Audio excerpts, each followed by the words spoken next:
Digital marketing course for beginners అంటే బిగినర్స్కి ఒక proper digital marketing course అనమాట ఇది. అంటే స్మాల్ బిజినెస్ ఓనర్స్కైనా లేకపోతే కొత్తగా ఎవరైతే స్టూడెంట్స్ ఫ్రెషర్స్గా ఈ డిజిటల్ మార్కెటింగ్ ఫీల్డ్లోకి వద్దాం అనుకుంటున్నారు, వారికి బేసిక్ డిజిటల్ మార్కెటింగ్ అంటే ఏంటి ఐడియా ఉండదు కదా. వాళ్ళ కోసం ఒక బిగినర్ కోర్స్ అనమాట. ఏదో టెక్నికల్గా టూల్స్ యూస్ చేస్తూ టెక్నికల్ వర్డ్స్ యూస్ చేస్తూ మనం కన్ఫ్యూజ్ చేయను. నీట్గా ఒక డాక్యుమెంట్ చూపిస్తూ మీకు క్లియర్గా ఎక్స్ప్లెయిన్ చేస్తా. అందుకే చెప్తున్నా కోర్స్ ఫర్ బిగినర్స్. ఎవరికైతే అసలు ఐడియా ఉండదో వాళ్ళ కోసం అయితే ఈ కోర్స్ అనమాట. టోటల్‌గా ఈ కోర్స్‌లో మీకు 13 వీడియోస్ వస్తాయి. మండే అండ్ థర్స్‌డే వీక్‌కి 2 వీడియోస్ వస్తాయన్నమాట. మీరేం కన్‌ఫ్యూజ్ అవ్వక్కర్లేదు. మన యూట్యూబ్ ఛానల్‌లో ప్లేలిస్ట్ క్రియేట్ చేస్తా దీనికోసం. సో, మీరు ఎప్పటికప్పుడు ఆ ప్లేలిస్ట్‌ని చెక్ చేస్తుండండి. అర్థమైందా? టోటల్ 13 వీడియోస్ వస్తాయి మళ్ళీ చెప్తున్నా. సో, ఈ వీడియోని స్కిప్ చేయకుండా లాస్ట్ వరకు చూడండి. అండ్ మీరు నన్ను ఫస్ట్ టైమ్ చూస్తుంటే నా పేరు మనీష్. మన ఛానల్ ఫస్ట్ టైమ్ విజిట్ చేస్తుంటే ఛానల్ సబ్స్క్రైబ్ చేసుకోండి. చెప్పా కదా వీడియోని లాస్ట్ వరకు చూడండి. నచ్చితే ఒక లైక్ చేసుకోండి. అండ్ ఇప్పుడు ఈ కోర్స్‌లోకి వెళ్ళిపోదాం. మీకు క్లియర్‌గా అబ్జర్వ్ చేస్తే నేను ఇక్కడ స్టార్టింగ్‌లోనే పెట్టా. Digital marketing course for beginners అని. మళ్ళీ చెప్తున్నా ఈ కోర్స్ అనేది బిగినర్స్‌కి మాత్రమే. థియరిటికల్ కోర్స్ అనమాట. క్లియర్‌గా ఈజీగా చెప్పాలంటే మీకు అర్థం అవ్వడం కోసం. ఇప్పుడు మనం సెకండ్ స్లైడ్‌లోకి వెళ్ళిపోతే ఇక్కడ కోర్స్ ఎజెండా అని ఇచ్చా. కోర్స్ ఎజెండా అంటే నేను టోటల్‌గా 13 వీడియోస్ వస్తాయని చెప్పా కదా. మీరు బాగా అబ్జర్వ్ చేస్తే ఇక్కడ 13 పాయింట్స్ ఉంటాయి. ఈ 13 పాయింట్స్ ఒక్కొక్క పాయింట్ ఒక్కొక్క వీడియోగా మీకు ఇస్తా. అంటే ఒక వీడియో పెద్దదుండొచ్చు. వీడియో లెంత్ అనేది పెద్దదుండొచ్చు, చిన్నదుండొచ్చు. సో, టోటల్‌గా 13 వీడియోస్ వస్తాయి. 13 పార్ట్స్. డన్. ఈ పర్టిక్యులర్ వీడియోలో అంటే ఈ వీడియోలోనే మాట్లాడుకుందాం వాట్ ఈస్ డిజిటల్ మార్కెటింగ్ అని ఒక బేసిక్స్. ఆ తర్వాత నెక్స్ట్ వీడియోలో బెనిఫిట్స్ ఆఫ్ డిజిటల్ మార్కెటింగ్. ఆ తర్వాత ఎస్‌సిఓ గురించి, then social media marketing, then social media optimization, SEM search engine marketing అంటే గూగుల్ యాడ్స్ అనుకోండి. ఆ తర్వాత ఈమెయిల్ మార్కెటింగ్ గురించి, content marketing, influencer marketing, content writing and omni channel marketing అంటే ఏంటి, ఓఆర్ఎం అంటే ఏంటి, ఓఆర్ఎం అంటే ఆన్‌లైన్ రిప్యుటేషన్ మేనేజ్మెంట్ అనమాట. దాని గురించి ఇవన్నీ నేర్చుకున్న తర్వాత ఈ డిజిటల్ మార్కెటింగ్ ఎలా నేర్చుకోవాలి అంటే how to learn digital marketing అనే కాన్సెప్ట్‌ని కూడా ఒక వీడియో చేస్తాను ఈ కోర్స్‌లోనే. ఆ తర్వాత లాస్ట్ వీడియో వచ్చేసరికి ఎఫ్ఏక్యూస్ ఫ్రీక్వెంట్లీ ఆస్క్డ్ క్వెషన్స్. అంటే గూగుల్‌లో ఈ కోరా ప్లాట్‌ఫామ్స్‌లో చాలా డిఫరెంట్ టైప్స్ ఆఫ్ క్వెషన్స్ ఉంటాయి. నేను కొన్ని పిక్ చేసుకుంటా. అలానే మీరు ఈ వీడియోస్‌లో డౌట్స్ అడుగుతారు కదా ఈ కోర్స్‌లో. ఆ డౌట్స్ కామెంట్స్‌లో అడుగుతారు కదా. ఆ కామెంట్స్‌లో నేను రిప్లై ఇస్తా. దాంతో పాటు నేను ఆ క్వెషన్స్ పిక్ చేసి లాస్ట్‌లో ఒక వీడియో కూడా చేస్తాను. అర్థమైందా? This is about our course agenda. ఇది క్లియర్‌గా అర్థమైంది కదా. 13 పాయింట్స్ ఉన్నాయి. అంటే 13 పార్ట్స్ అనమాట ఈ వీడియో. అర్థమైందా? ప్లేలిస్ట్ అనేది ఉంటుంది. కన్‌ఫ్యూజ్ అవ్వకండి. క్లియర్‌గా చూడండి. అండ్ ఇప్పుడు ఈ వీడియోలోకి వెళ్ళిపోదాం. ఈ వీడియోలో మనం ఫస్ట్ పార్ట్ వచ్చేసరికి ఈ వీడియో ఫస్ట్ పార్ట్ కదా. దీంట్లో what is digital marketing and digital marketing overview అనేది తెలుసుకుందాం క్లియర్‌గా. సో, స్కిప్ చేయకుండా లాస్ట్ వరకు చూడండి అనమాట. అండ్ ఇప్పుడు ఇందులో డిజిటల్ మార్కెటింగ్ అంటే ఏంటో చూద్దాం. డిజిటల్ మార్కెటింగ్ అంటే మీది ఒక ప్రొడక్ట్ ఉంది. అంటే ఒక షర్ట్ ఉంది. లేదా ఒక సర్వీస్ ఉంది. మీరు ప్రొడక్ట్ ఉంది, సర్వీస్ ఉంది. ఎలాంటి టైప్ ఆఫ్ బిజినెస్ అయినా, ఎలాంటి టైప్ ఆఫ్ బ్రాండ్ అయినా మీరు ఈ డిజిటల్ ప్లాట్‌ఫామ్స్‌ని యూజ్ చేసుకొని అంటే ఇంటర్నెట్‌ని యూజ్ చేసుకొని ఆన్‌లైన్‌లో మీ బిజినెస్ లేదా స్టార్టప్ గురించి మార్కెట్ చేసుకోవడమే డిజిటల్ మార్కెటింగ్ అనమాట. అర్థమైందా? ఇప్పుడు మనం బయట చూసేవాళ్ళం. అంటే ఇప్పుడు కూడా చూస్తున్నాం అనుకోండి. ఈ హోర్డింగ్స్ కానీ, థియేటర్స్‌లో యాడ్స్ కానీ, పాంప్లెట్స్ ఇవ్వడం కానీ సో, ఇప్పటికీ ఉన్నాయి నాకడిగితే. So, that is nothing but traditional marketing. అలా కాకుండా ఈ ఆన్‌లైన్ ప్లాట్‌ఫామ్స్‌ని యూజ్ చేసుకొని మార్కెటింగ్ చేసుకునేవేని డిజిటల్ మార్కెటింగ్ అంటారు. అర్థమైందా? అండ్ చాలామందికి డౌట్ ఉంటుంది. డిజిటల్ మార్కెటింగ్ అంటే ఓన్లీ మనీ పెట్టి యాడ్స్ రన్ చేసుకోవడమేనా అని. అందుకే నేను కిందన కూడా ఇచ్చా డౌట్ అని చెప్పి. Is digital marketing means only running ads in online అని. మనీ పెట్టి యాడ్స్ రన్ చేసుకోవడమే డిజిటల్ మార్కెటింగ్ అనుకుంటారు. సో, అది కూడా కాదు. అది part of the digital marketing. And ఇంకా డిజిటల్ మార్కెటింగ్ అంటే సింపుల్‌గా ఇప్పుడు నా వీడియోస్ చూస్తున్నారు. ఇలా కంటెంట్ క్రియేట్ చేసుకొని, ఆడియన్స్‌ని తెచ్చుకొని, లీడ్స్ జనరేట్ చేసుకోవడం కూడా part of the digital marketing. So, digital marketing అంటే ఓన్లీ మనీ పెట్టి యాడ్స్ రన్ చేసుకొని లీడ్స్ తెచ్చుకోవడమే కాదు. ఇలా ఆర్గానిక్‌గా చేసే దాన్ని కూడా డిజిటల్ మార్కెటింగ్ అని అంటారు. అర్థమైందా? దిస్ ఈజ్ అబౌట్ ఈ డిజిటల్ మార్కెటింగ్ బేసిక్. అంతే క్లియర్‌గా మీకు అర్థమైంది అనుకుంటున్నా. ఏమైనా డౌట్స్ ఉంటే కామెంట్ చేయండి. కన్‌ఫ్యూజ్ అవ్వకండి. మీ బిజినెస్‌ని ఆన్‌లైన్‌లో మార్కెట్ చేసుకోవడమే డిజిటల్ మార్కెటింగ్. డన్. మనం నెక్స్ట్ స్లైడ్‌కి వెళ్ళిపోదాం. నేను చాలా వీడియోస్‌లో చెప్తుంటా. ఈ డిజిటల్ మార్కెటింగ్‌లో డిఫరెంట్ టైప్స్ ఆఫ్ ఛానల్స్ ఉంటాయి. ఐ మీన్ కేటగిరీస్ అనుకోవచ్చు, ఛానల్స్ అనుకోవచ్చు. సో, నేను అవి కొన్ని ఇక్కడ మెన్షన్ చేశా. Maximum more than enough.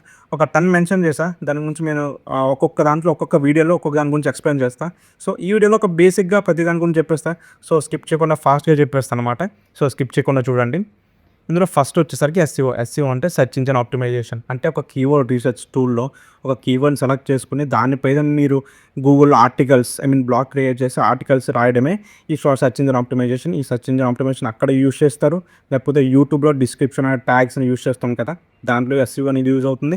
దాంతోపాటు మనం లింక్డ్ఇన్‌లో పోస్ట్ రాస్తాం. అలా ఎస్ఈఓ ఆప్టిమైజ్డ్ కొంచెం మంచి కీవర్డ్స్ యూజ్ చేసి పోస్ట్ రాయడం కూడా ఎస్ఈఓ అంటారు. దాంతోపాటు మనం ఇన్‌స్టాగ్రామ్‌లో రీల్స్ అప్లోడ్ చేస్తాం. ఆ రీల్స్ అప్లోడ్ చేసినప్పుడు డిస్క్రిప్షన్‌లో మనం కీవర్డ్స్ యూజ్ చేస్తాం. దాంతోపాటు ఎస్ఈఓ ఆప్టిమైజ్డ్ డిస్క్రిప్షన్ ఇస్తామనమాట. దాన్ని కూడా ఎస్ఈఓ అంటారు. ఇలా మల్టిపుల్ వేస్‌లో ఎస్ఈఓ అనేది యూజ్ అవుతుంది. ఎస్ఈఓలో కీవర్డ్ రీసెర్చ్ అనే టర్మ్ ఉంటుంది కదా! ఆ టర్మ్ మీ సెర్చ్ ఇంజిన్ మార్కెటింగ్ ఇక్కడ ఫోర్త్ పాయింట్ ఉంది కదా! ఇక్కడ కూడా యూజ్ అవుతుందనమాట. This is about SEO. Next వచ్చేసరికి social media marketing. Social media marketing అంటే ఇన్‌స్టాగ్రామ్, ఫేస్‌బుక్, లింక్డ్ఇన్ ఇలా సోషల్ మీడియా ప్లాట్‌ఫామ్స్ యూజ్ చేసుకొని మన బ్రాండ్‌ని మార్కెటింగ్ చేసుకోవడమే social media marketing. And next third point వచ్చేసరికి social media optimization. Social media optimisation అంటే మీకు ఎగ్జాంపుల్‌గా చెప్తా. ఇప్పుడు ఇన్‌స్టాగ్రామ్‌లో మనకి బయో ఆప్షన్ ఉంటుంది, లింక్స్ ఆప్షన్ ఉంటుంది, హైలైట్స్ ఆప్షన్ ఉంటుంది. సో ప్రతిదాన్ని ప్రాపర్‌గా ఆప్టిమైజ్ చేసుకోవడమే ఈ సోషల్ మీడియా ఆప్టిమైజేషన్. ఎందుకంటే బ్రాండ్స్ అనేది మీ ప్రొఫైల్ ఎంత ప్రొఫెషనల్‌గా ఉందో కూడా చూసే ఛాన్సెస్ ఉంటాయన్నమాట. So that is about this social media optimization. Search engine marketing అంటే సింపుల్‌గా చెప్పాలంటే గూగుల్ యాడ్స్. అంటే మనం ఈ గూగుల్ ప్లాట్‌ఫామ్స్‌లో యాడ్స్ చూస్తుంటాం కదా! అవన్నీ గూగుల్ యాడ్స్ అనే ప్లాట్‌ఫామ్ నుంచి యాడ్స్ అనేది రన్ చేస్తాం. అంటే యూట్యూబ్‌లో అవ్వచ్చు, గూగుల్ వెబ్‌సైట్స్‌లో అవ్వచ్చు యాడ్స్ వస్తుంటాయి. ఆ యాడ్స్ అన్నీ ఈ గూగుల్ యాడ్స్ అనే ప్లాట్‌ఫామ్ యూజ్ చేస్తాం. That is search engine marketing. And next వచ్చేసరికి ఈమెయిల్ మార్కెటింగ్ అని ఉంటుంది. ఈమెయిల్ మార్కెటింగ్ అంటే మీరు ఒక పర్టిక్యులర్ ఫ్లిప్‌కార్ట్ అనే ఎగ్జాంపుల్ తీసుకుందాం. ఫ్లిప్‌కార్ట్ మీరు ఒక ప్రొడక్ట్ చూసారు. తర్వాత మీరు ఆ ప్రోడక్ట్ కొనకపోతే మీకు ఒక మెయిల్ వస్తుంది. ఏమని వస్తుందంటే ఆఫర్ అండ్ సూన్ అని వస్తుంటది mail. So that is nothing but email marketing. అంటే మీరు ఎక్కడైతే ఈ ఈమెయిల్‌తో లాగిన్ అవుతారో వాళ్ళ బ్రాండ్‌ని లేదా వాళ్ళ ఆఫర్స్‌ని మీకు ఈమెయిల్ త్రూ పంపిస్తుంటారు. మార్కెటింగ్ చేసుకుంటుంటారు. అందుకే మీకు మల్టిపుల్ ఈమెయిల్స్ వస్తుంటాయి ప్రమోషన్స్ అని. So that is about email marketing. And content marketing అంటే మీకు సింపుల్‌గా చెప్తున్నా. Content creation is a part of the content marketing. And influencer marketing అంటే ఏంటో మీకు తెలుసు. అండ్ కంటెంట్ రైటింగ్ కూడా మీకు తెలుసు. అంటే మనం ఈ బ్లాగ్స్‌లో రాస్తుంటాం. ప్లస్ లింక్డ్ఇన్ పోస్ట్ కూడా కంటెంట్ రైటింగ్ ఉంటుంది. అండ్ ఈమెయిల్స్‌లో కూడా రాస్తుంటాం. కానీ ఇప్పుడు ఏమైందంటే ఏఐ రావడం వల్ల చాలామంది ఏఐ టూల్స్ అని యూజ్ చేస్తున్నారు. బట్ మీకు తెలియదు కాబట్టి చెప్తున్నా. కంటెంట్ రైటింగ్ అనేది కూడా ఒకటి ఉందన్నమాట. ఆ తర్వాత ఓమ్ని ఛానల్ డిజిటల్ మార్కెటింగ్. ఇది మీకు మళ్ళీ ఇక్కడ సింపుల్. నేను మళ్ళీ ఫ్లిప్‌కార్ట్ ఎగ్జాంపుల్ తీసుకుంటా. మీరు ఒక మొబైల్ చూసారు ఫ్లిప్‌కార్ట్‌లో.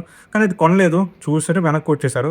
కానీ మీకు బాగా అబ్జర్వ్ చేస్తే వాట్సాప్‌లో మీకు ఫ్లిప్‌కార్ట్ నుంచి మెసేజ్ వస్తుంది. మెయిల్ వస్తుంది. అండ్ ఫ్లిప్‌కార్ట్ నోటిఫికేషన్ వస్తుంది. ఆఫరెన్స్ సూన్ అనేసి ఏదో ఒకటి మెయిల్ వస్తుంది. అంతేకాకుండా మీరు ఇన్‌స్టాగ్రామ్ ఏదైనా ప్లాట్‌ఫామ్ ఓపెన్ చేస్తే ఆ ఫ్లిప్‌కార్ట్ యాడ్ అనేది వస్తుంది. అంటే ఆ పర్టిక్యులర్ ప్లాట్‌ఫామ్ మిమ్మల్నే టార్గెట్ చేస్తుంటది. ఆ మొబైల్‌నే టార్గెట్ చేసి మీకు చూపిస్తూ ఉంటది. That is nothing but omni channel digital marketing. అంటే మిమ్మల్ని వదులుకోకుండా మల్టిపుల్ ప్లాట్‌ఫామ్స్ అన్నిటిని యూజ్ చేసుకొని వాళ్ళ ప్రొడక్ట్‌ని ప్రమోట్ చేస్తూ మీకే చూపిస్తుంటది. That is about omni channel marketing. Multiple ఛానల్స్‌ని యూజ్ చేసుకొని మార్కెటింగ్ చేసుకోవడం అనమాట. ఆ తర్వాత ఆన్‌లైన్ రిప్యుటేషన్ మేనేజ్మెంట్ అంటే ఫర్ ఎగ్జాంపుల్ మీదొక రెస్టారెంట్. మీ గూగుల్ రివ్యూస్‌లో ఒక నెగెటివ్ రివ్యూ వచ్చిందనుకుంటాం. అంటే ప్రైజెస్ హై అని ఒక రివ్యూ వస్తే దాని కింద మీరు రిప్లై ఇవ్వాలి. నేను మేము ఈ ప్రైజెస్ అన్ని మోడిఫై చేసాం. ప్రైజెస్ చేంజ్ అయ్యాయి. ఒక్కసారి మళ్ళీ వచ్చి చెక్ చేయండి అని ఇలా రిప్లై ఇస్తే కొత్తగా మీ రెస్టారెంట్‌కి ఎవరైతే వద్దాం అనుకుంటున్నారో వాళ్ళు పెట్టిన ఆ రివ్యూతో పాటు మీరిచ్చిన రిప్లైని కూడా అబ్జర్వ్ చేసి ఒక పాజిటివ్ ఐడియా అనేది వస్తుంది. పాజిటివ్ థాట్ అనేది వస్తుందన్నమాట మీ రెస్టారెంట్ మీద. అలా మీ ఆన్‌లైన్ రిప్యుటేషన్ పోగొట్టుకోకుండా ఈ ఆన్‌లైన్ రిప్యుటేషన్ మేనేజ్మెంట్ అనే ప్రాసెస్‌ని యూజ్ చేసుకుంటాం అనమాట. అర్థమైందా? This is about online reputation management ORM. ఇవి ఈ 10 డిజిటల్ మార్కెటింగ్ కేటగిరీస్ మీకు క్లియర్‌గా అర్థమయ్యాయి అనుకుంటున్నా. సింపుల్‌గా చెప్పేసా. ఫ్యూచర్ వీడియోస్ ఇంకొంచెం క్లియర్‌గా మీకు చూపిస్తా. అర్థమైందా? అండ్ అంతే వీడియోకి లాస్ట్ వచ్చేసరికి ఇంకేమైనా క్వెషన్స్ ఉంటే ఈ వీడియోకి రిలేటెడ్ క్వెషన్స్ ఉంటే కామెంట్ చేయండి. చెప్పా కదా! ప్రతి కామెంట్‌కి అనేది నేను రిప్లై ఇస్తా. అండ్ లాస్ట్‌లో ఎఫెక్టివ్ వీడియో అనేది ఒకటి వస్తుంది. Frequent asked questions. అంటే ఈ సిరీస్‌లో మీరు వీడియోస్‌లో ఏమైతే క్వెషన్స్ అడుగుతున్నారో, డౌట్స్ అడుగుతున్నారో దాని మీద ఫుల్ లెంత్ వీడియో అనేది లాస్ట్‌లో చేస్తా. అర్థమైందా? This is about this first part what is digital marketing and overview. క్లియర్‌గా అర్థమైందా? And that's it for today's video. నిజం చెప్పాలంటే ఈ వీడియో థర్డ్ టైం రికార్డ్ చేస్తున్నా. ఎందుకంటే ఏదో ఒక మిస్టేక్ అవుతుంది. ఒకసారి స్క్రీన్ రికార్డ్ చేస్తే ఒకసారి ఇది రికార్డ్ అవ్వట్లేదు, లేకపోతే వాయిస్ రికార్డ్ అవ్వట్లేదు. So this is the third time I'm recording and complete అయిపోయిందనమాట. Thanks for watching. ఇక్కడ వరకు చూసుంటే చాలా థ్యాంక్స్. వీడియోని లైక్ చేసుకోండి. And that's it for today's video. Will see in the next video. Till then bye by.